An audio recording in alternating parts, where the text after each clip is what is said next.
गरीब चूड़ी वाली चिड़िया। रानू की शादी हो जाती है। वो अपने ससुराल में बहुत से सपने सजा के आई थी। सोची थी कि मानो की नौकरी है, अच्छा घर है, जो तंगी और गरीबी मायके में देखी है वो ससुराल में नहीं मिलेगी। छोटा परिवार है, मानो की 2 बहन और माँ है। पिताजी थे नहीं, ससुराल में राज करूंगी। कुछ दिन बहुत अच्छे से बीते, मगर एक दिन पता चला कि मानो की नौकरी छूट गई। सारे सपने हवा हो गए। सपने तो सपने ही बनकर रह गए। अब हम क्या करें मानव जी, कहाँ से घर का खर्चा चलेगा? अभी तो आपकी 2 जवान बहन भी कुंवारी है, उनकी भी शादी करनी पड़ेगी। कैसे होगा ये सब? क्या करूँ रानू मेरी पत्नी? कंपनी घाटे में चल रही थी, इसीलिए बंद हो गई। लेकिन तुम चिंता मत करो, सब ठीक हो जाएगा। तब तक दोस्तों कमेंट में आप बताएं 2+2 कितना होता है। ऐसे ही 3 साल बीत गए, लेकिन इन 3 सालों में मानव को कहीं कोई काम नहीं मिला। जो भी जमा पूंजी थी उससे अपनी एक बहन की शादी कर दी। कुछ दिन बाद रानू की एक बेटी हुई। रानू की चिंता तो और भी दिन ब दिन बढ़ने लगी। मानो जी, अब तो हमारी बेटी भी बड़ी हो गई है। अपनी तो इच्छाएं मार भी लूं, लेकिन इस बेटी की जरूरतें वो तो पूरी करनी ही पड़ेगी ना। जानता हूँ, कोशिश तो फिर भी कर रहा हूँ ना। ऐसे ही 1 साल और बीत गए। रानू ने एक और बेटी को जन्म दिया। रानू की सासू माँ बोलती है, मानव बेटा, तेरी एक बहन की तो शादी हो गई, मगर बेटा अभी दूसरी भी है, उसका क्या होगा? कैसे होगी उसकी शादी? माँ जी, ऐसा करते हैं कि ये घोंसला बेच देते हैं, कुछ दिन किराए पर रह लेंगे। और मैं क्या करूं, दिन रात तो ये कोशिश में लगा ही रहता हूँ कि कोई काम मिल जाए, लेकिन कोई भी काम नहीं मिल रहा। आप अपने बहनों के लिए मकान बेच रहे हैं और हमारे तो बेटियां हैं, उनके लिए क्या बेचोगे? रानू, मैं पढ़ा लिखा हूँ, तुम क्या सोचती हो कि मैं ठेला लगाऊंगा? ये मुझसे नहीं होगा। रानू मानो की ऐसी बात सुनकर रोने लगी और बोली,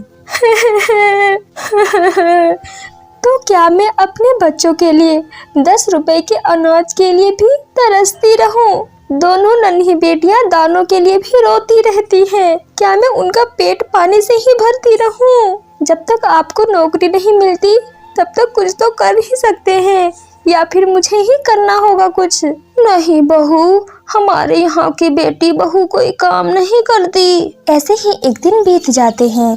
अब रानू चिड़िया बहुत दुखी रहने लगी। कुछ समय बाद घर बेचकर दूसरी बहन की भी शादी हो गई। अब तो रोज ही रानू और मानो के बीच लड़ाई होने लगी। एक दिन बेरोजगारी से तंग आकर मानो ने पानी में डूबकर अपनी जान दे दी।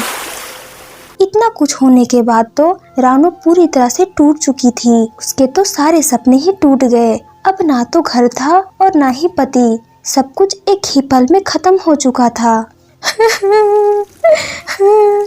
मैं तो अब बिल्कुल अकेली हो गई हूँ। सारी जिम्मेदारी तो अब रानू के सर पर थी। बूढ़ी सास और अपनी 2 बेटियां और घोंसले का किराया। कुछ आसपास के पक्षी गरीब समझकर बच्चियों को पुराने कपड़े और खाने देकर मदद कर दिया करते थे। रानू अपनी सास से कहती है, माँ जी, 3 महीने गुजर गए, जो घर का पैसा बचा था वो सब खर्च हो गए। अब मुझे ही कोई काम करना पड़ेगा। जिस गरीबी में हमारे दिन कट रहे हैं, मैं नहीं चाहती कि मेरी बेटियां भी गरीबी में दिन गुजारे। लेकिन रानू बहू, तुम करोगी क्या? तुम्हें काम करने के लिए पैसे भी तो चाहिए ना। कोई बात नहीं माँ, कोई न कोई मदद कर ही देगा। रानू ने अपने सभी रिश्तेदारों से मदद मांगी, मगर किसी ने कोई मदद नहीं की। सब सोचते थे ये इतनी गरीब है, ये पैसे कहाँ से चुकाएगी। मायके से भी किसी तरह की कोई मदद नहीं मिली। रानू निराश हो गई और दुखी होकर रोने लगी। मैं अपने बेटियों को भूखा नहीं मरने दूंगी, कुछ न कुछ करूंगी। लेकिन मेरे पास तो 100 रुपए है, इससे मैं क्या ही करूंगी। एक दिन रानू जंगल की ओर जा रही थी। उसे रास्ते में गोलू चूड़ा मिला, जो उसके मायके वाले जंगल से था। वो रानू को शादी से पहले रानू को बहुत पसंद करता था, लेकिन उससे कभी कुछ नहीं कह पाया था। अरे रानू, कैसी हो तुम? और यहाँ कैसे? और तुमने ये क्या हाल बना रखा है अपना? गोलू, मैं ठीक हूँ, यहाँ पास में ही मैं किराए वाले घर पर रहती हूँ। अरे, तुम्हारा पति तो नौकरी करते थे, फिर किराए पर कैसे?